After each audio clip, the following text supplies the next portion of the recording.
ભદ્રના રૂપમાં સમાય કે ભાઈ ભદ્ર વાણિયાની દીકરી હતી. અમદાવાદના અંદર જે ભદ્રકાળીનું મંદિર છે ને ભાઈ,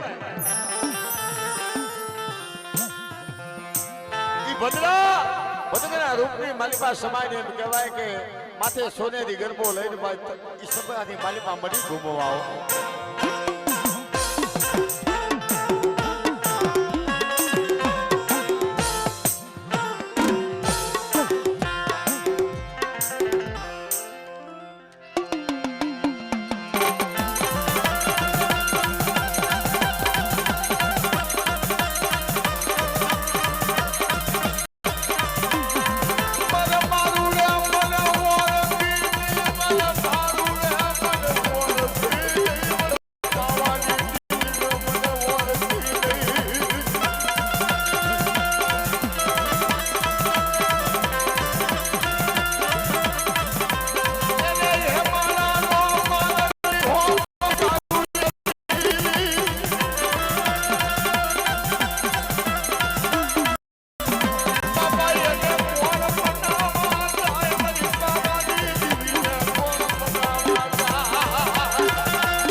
તેમાં ભુવાની પાવાની દેવી.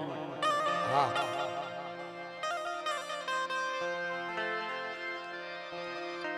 પછી હાલી નીકળી ને ભાઈ.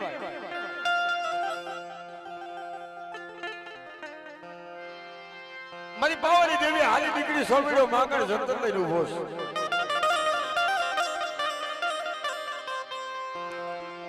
આ ધર્મ છે ને, આ સાહેબ ગાંધર્વ છે, અમારો સુર છે ને ગાંધર્વ છે. તમને હકીકતની વાત કરતો સુનીભાઈ, આ સભા બેઠી છે ને અને આ બાવળી સમાજ બેઠું છે ને, એક વાત તમને કરતો, આ સુર રહ્યો ને ગાંધર્વ છે. આમાં શિવજી મહારાજ તાંડવ નાશ કર્યો છે. આ ડમરું છે ને ભાઈ, એ અમારું નથી, આ મારા ભોળિયા નાથનું ડમરું છે. આ ગાંધર્વની મારી માં દેવી દેવસ્થાન રમવા આવે છે બાપ. એવું સાહેબ એક જંતર સોમેડા માંગણ પાસે એક જંતર હતું અને સોમેડા માંગણને ખબર હતી પાવાની દેવી મહાકાળિકાને એમ કહેવાય કે સૂરને રાગ બહુ વાલો છે.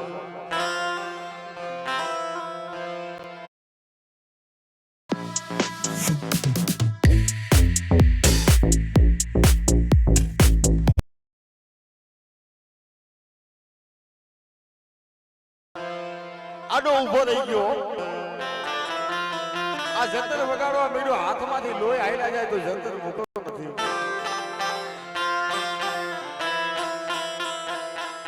મારી પાવાની દેવીને મનમાં વિચાર આવ્યો, કોઈક દુખિયો માણસ રોવે છે, આને દૂર ભાગી નાખો. અરે મારા છોકરા માગીને માગીને બાપ તારે શું જોયું? જોજો બાપ, આ વાત સાંભળ્યા જેવી સુરીભાઈ. માણસ ધારે ને તો ભલા માણસ પથ્થરની માલિપા ફલાણ પૂરી પીર કરી દેખાડી અને માણસ ધારે તો આખી પેઢી ઉજળી કરી નાખે બાપ. અને માણસ ધારે તો કોકના નખો જ કાઢી નાખે બાપ.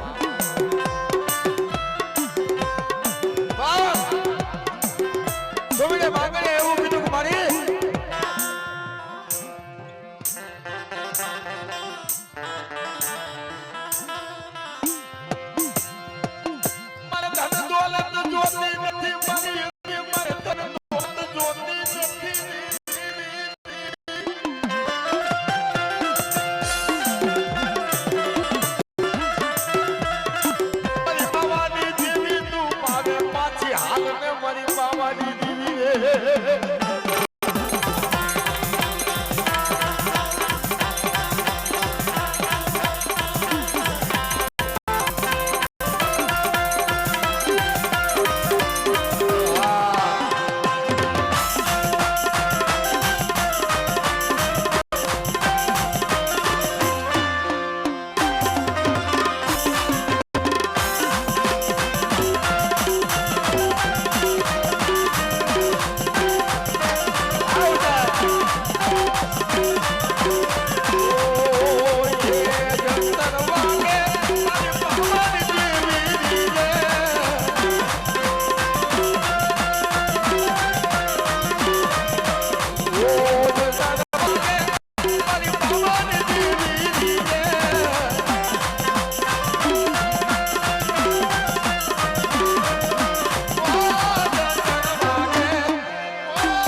हो